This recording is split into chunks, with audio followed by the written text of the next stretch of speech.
In this video, I will be demonstrating the basics of Corkboard, which allows you to collect, collaborate, and share. You can create and share as many corkboards as you want. Some of the ways you can use Corkboard are, on a personal level, planning your dream vacation with your family. On an educational level, you might be a history instructor or a world geography instructor, and you might be assigning a different country to each student to do a report. Well, the students might want to use Corkboard to kind of organize their thoughts, kind of use it as a repository of notes.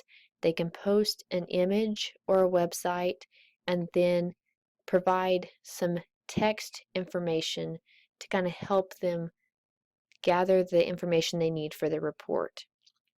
Or, as an instructor like me, and I'll explain a little bit later, you can use this to help you begin your lesson planning. So let's get started. You can see that there is a green get your free account, there's a blue login with Facebook, and then there's a gray download the iPhone app. If you click on get your free account, they'll ask you for your first name, last name, email address, and then you'll type in that code and then hit continue. I have a Facebook account, so I'm going to log in with Facebook. That will also help me when I go to share my Corkboard with others. Now, once we're logged in, we're ready to create our first Corkboard. They're very easy to create, and as you can see, I've already started with one. It says Corkboard of Math Careers. You can't see all of it, but in the past when I've taught Math 040, and down the road, if I do get to teach business math, I've heard students always tell me, when am I going to use this in real life? So I'm going to create a Corkboard of Math Careers that will kind of help me with my lesson plan creation. I'm going to go out and get images of a carpenter, postal clerk, uh, customer service, retail representative, a banker, and with each image I can put a website and some text information on what particular math they'll be using, how they'll use it, and maybe some examples. And then all of that will help me prepare to teach a lesson on using math in the real world, using math in your career of choice. I might even have the students create a corkboard just based on a particular career and how math is used. Or I can use this to teach it as a unit. Lots of possibilities. So let's first go in and create a corkboard. And we're going to give it a name, a description, an image, and here's where you can enter the email addresses or your Facebook friends, or you can wait. Personally, I would rather, if you're going to share this with someone who can comment on your postings and they can add postings, I would wait until you're completely done. So I'm going to call mine Mexico. Oops, I had cap locks on. I'm going to call it Mexico. And I'm going to do this like if I was a student and I was researching the country. So my description would be facts and figures about the country.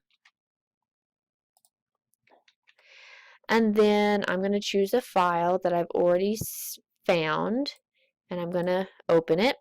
And at this point, I could enter email addresses or Facebook friends, but like I said before, I'm going to wait till I'm done.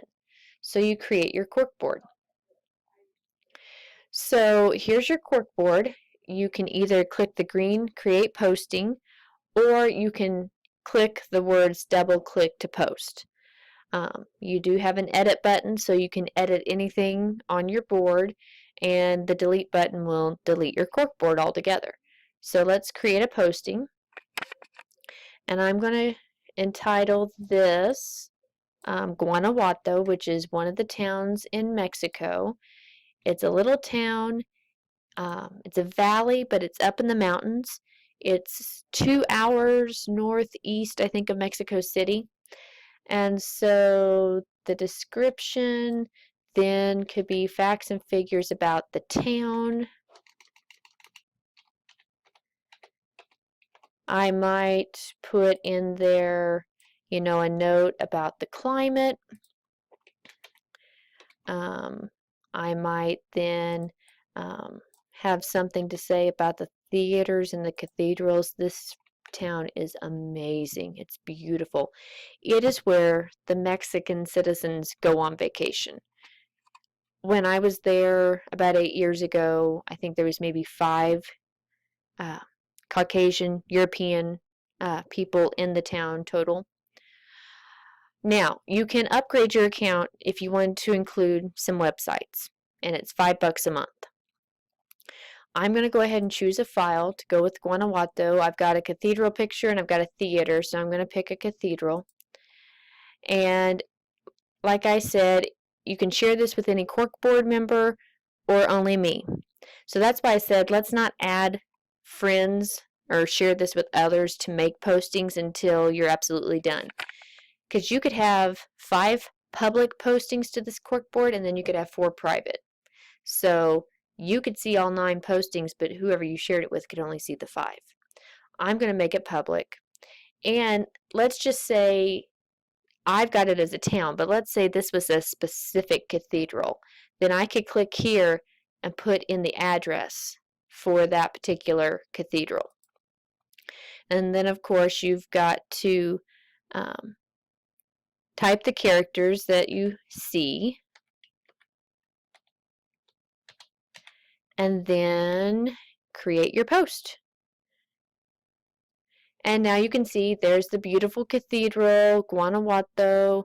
I can always go in and edit or delete. Now, once I share this with other friends and colleagues, they can comment on my posts, and then I can reply back to them. They can also put their own postings up there.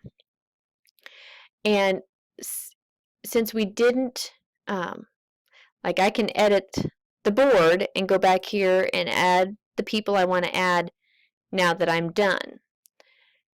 And let me go back one screen. And then here's your edit for each of your postings. And if you click on your profile image up here, which if you just sign in on your own, you'll probably have to add an image. Mine took my Facebook profile since I logged in with Facebook. But you can change your profile. You can add friends. There's messages when you first log in. Corkboard will give you some tips and tricks. If you have any questions, you can talk to them. Account settings, and then that's how you'd log out. One thing I didn't say was, you'll probably say, well, what if I have a Word document or an Excel document? Well, I was in my research, if you have a document file, you'd have to convert it over to an image, and then once you do, you can post that here in your Corkboard. Now, I hope you found this a great tool for you and your students to kind of help you plan. Maybe they can actually use this for an assignment, maybe a family tree project. They could post different pictures of their family, and then below the picture and their description, maybe they can tell a little bit about that family member and kind of where they come from. So there's some personal uses for Corkboard, and then there are some educational uses. So I hope you found this a great tool. And if you have any questions, do not hesitate to contact OTC Online at online@otc.edu. Thank you.